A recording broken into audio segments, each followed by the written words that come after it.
All right, superstars, we're going to go ahead and look at a little bit more graphing today. If you notice, the majority of your problems are definitely going to be ready for slope-intercept form. So for those of you who are doing excellent graphing, again, from Chapter 4, that will definitely be repeated there. Then we got a little bit of, is it a solution or not a solution? It's really just kind of a guess and check style, but again, the guess has already been identified for us. We're really trying to determine if that is the point of intersection. And then on the back page, you've got some good old repeat problems here, spiral review style, again, finding the slope, writing your equation, finding the slope that's just passing through the line, intercepts, things like that. So let's go ahead and jump right into it. And let's do a few of the graphing ones together. If you notice on line 1 or problem 1, we have 2 lines that are ready for slope-intercept form. So I'm actually going to go ahead and show you some correct annotation with line 1 and line 2. So if you remember, we're going to say slope 1. Well, the slope of the first line is 2, or specifically 2 over 1. And B1, meaning the y-intercept for my first line, is 0, -3. Now, if you have a second color to work with, that is definitely going to be a little bit more helpful. So we would say M2, meaning the slope of the second line is -3, or -3 over 1. And B2, meaning the y-intercept of the second line, is 0, 2. Again, 2 separate colors might make it a little bit easier for you for the actual graphing and to help you find the point of intersection. All right, so going back to line 1, my starting point, remember, is 0, -3. So that means from the origin, I'm going to go down 1, 2, 3. And my slope tells me up to right 1, up 1, 2, right 1. Now, what I was trying to tell you again in Chapter 4 is the more points you make, the easier it is to find your answer in Chapter 5. So up 1, 2, right 1, up 1, 2, right 1, up 1, 2, right 1. Even the backwards counting, down 1, 2, left 1. So when you're ready, go ahead and take your straight edge, and you're going to go ahead and make your beautiful line. Again, that was going uphill. Whoa, did it move the dots too? That was weird. All right, let's put our arrows to complete it. All right, line 2 now. Line 2, remember, it says it starts out at +2, so from the origin, go up 1, 2. And according to the slope, it's down 3, right 1, down 1, 2, 3, right 1. Oh, nice. Down 1, 2, 3, right 1. Backwards counting, up 1, 2, 3, left 1. Now, if you notice, since my points are actually kind of overlapping, that is a hint for what your point of intersection is. So let's go ahead and connect it.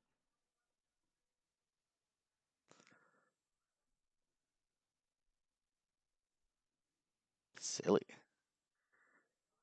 Arrows. And then if you remember from our True Notes, the presentation, let's go ahead and write our answer directly next to it.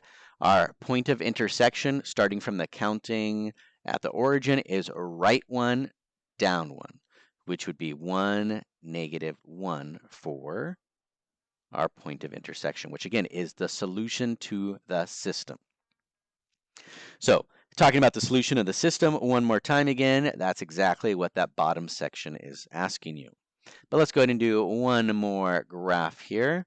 Let's focus on number 4. If you notice, number 4 is not in slope-intercept form, so I'm actually going to bring it over here on the side, and I'm going to go ahead and rewrite it. So 3y plus 6x is equal to -3. First step again is to move the x. So let's subtract 6x both sides. Hopefully the band music's not too loud for you. 3y is equal to -6x subtract 3. Go ahead and divide both sides by 3. So that gives us y is equal to a negative 2x subtract 1. Wait a minute, do you notice negative 2x subtract 1, negative 2x subtract 1? Which means if I were to graph both lines, they would be the exact same line. So m1 is negative 2 over 1, and b1 is 0, negative 1. Where on line 2, m2 is negative 2 over 1, and b2 is 0, negative 1. So again, it confirms that they are the exact same line, which means instead of having them crossing or intersecting, when you graph it, it would be only one visible line. So again, down 1 for my starting point, my y-intercept, and then my slope is down 1, 2, right 1. Down 1, 2, right 1.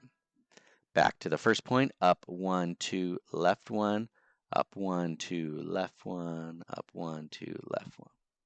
Let's make our line with our arrows.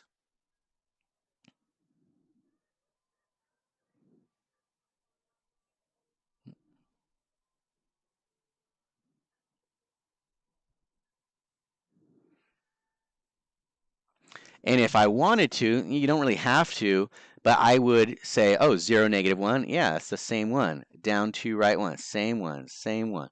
So again, backwards counting, same one. It just reinforces the idea that they are the exact same line, which means it's going to be a special answer, which again means infinitely many solutions. Now, if the two lines did not cross, what's that special answer? Yeah, no solution because those are parallel lines. So if you graph it and they cross, please be careful identifying your point of intersection. If you graph it and they're the exact same line, then that again is called infinitely many solutions. If you graph it and it is parallel, then again that means no solution. All right, let's see. You want to do 7? Let's do number 9 for our last one on the graph. All right, for line 1, I'm going to say my slope is 2 or 2 over 1, and my y-intercept is 0 or specifically 0, 0. Line 2, if you notice, that cannot be slope and y-intercept, so I go off to the side and I make my table, x and y. If y is 4, that means all of them are 4. And my x would be 1, 2, 3. So back to line 1, starts at the origin, which again reminds us it is proportional. My slope tells me up 1, 2, right 1, up 1, 2, right 1. Can't really go backwards, so let's see, sorry, go forward some more. Let's go backwards, down 1, 2, left 1, down 1, 2, left 1. All right, let's make our line.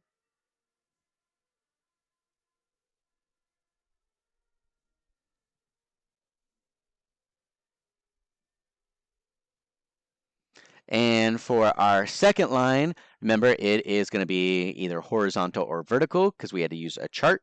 So 1, 4. So that's right 1, up 1, 2, 3, 4. 2, 4, right 2, up 4. 3, 4, right 3, up 4. So again, this is going to be a horizontal line according to our points.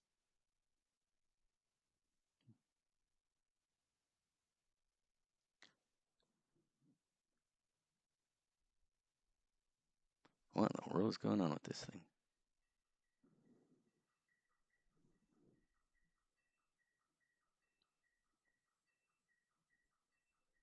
Let me just move it off to the side. All right, let's put our arrows. And if you notice, they are intersecting. So next to it again, let's write our point of intersection. So from the origin, our directional counting is right 1, 2, and up 4. So it's going to be 2, 4. So instead of graphing and finding your point of intersection or your special answer, the next section again really just gives you some points or a single point to determine if it's true or false, meaning is it a solution to the system. Now it has to be two true statements, which means this point here, x and y, has to work for both equations. So let's go ahead and try that.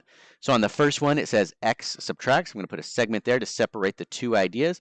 So x is 4, and it says subtract 4y. Well, y is -3, and we're trying to see if that comes out to positive 16.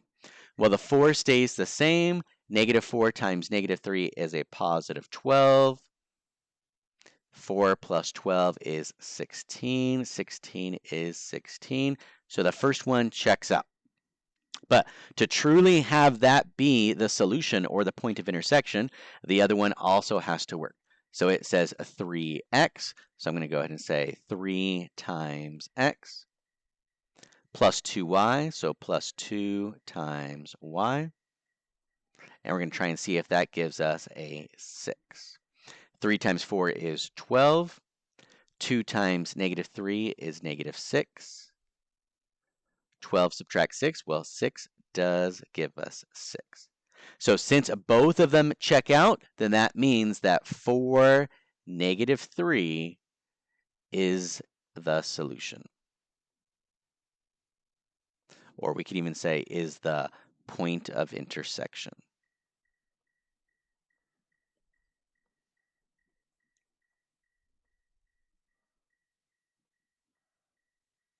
But if you notice, it's essentially the same work that we've already done. We're doing a little bit of substitution, order of operations, all that beautiful stuff there. All right, turn to the back. The back again, just reminding you about your slope, your y-intercept, all those beautiful things from chapter 4. So let's actually go ahead and look at the formula, because a lot of students, for whatever reason, maybe we're not working on the formula as well as they should. So the way we taught you again was x1, y1, x2, y2. Writing down your formula. Excuse me.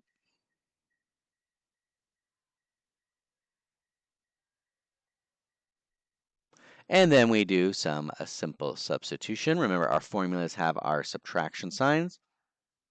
So I always start with the y's, which is rise over run. y2 is 5. y1 is 5. x2 is 4. x1 is -2. According to this, I have 0 over 6. If 0 divided by 6, well, that just gives me a slope of 0. Remember, if it was the different scenario where 0 is under the line, that would be underfined or undefined. All right, let's see. You've got 2 problems there. Let's go ahead and do, it says find the x and y intercepts of each line. So we're going to go ahead and graph them. And, oh, you know what? It doesn't even say to graph it. Beautiful. So let's just go ahead and do part A, and then you can do part B, because if you notice, it's almost the exact same problem. All right, to find the x-intercept, remember, we're going to solve for x using 0 as our y. So that means x plus 2 times 0 equals 140. So the good news again is you can ignore that and just say x is 140. So our ordered pair is 140, 0. For our y-intercept, we're going to use 0 for the x to solve for our y. So that would be 0 plus 2y is equal to 140. 0, ignore that, so 2y is equal to 140. Divide by 2, so y is 70. So our ordered pair is 0, 70. Beautiful. Nice basic numbers there. All right, so you've got several problems helped out, problems that you need to try on your own as well. But again, do the best that you can, please, because again, we're going to continue with this information. If you notice, number 24 says which equation matches with the graph. So instead of graphing it yourself, you would check your intercepts and see which one matches up. Excellent. All right, be awesome. Talk to you later.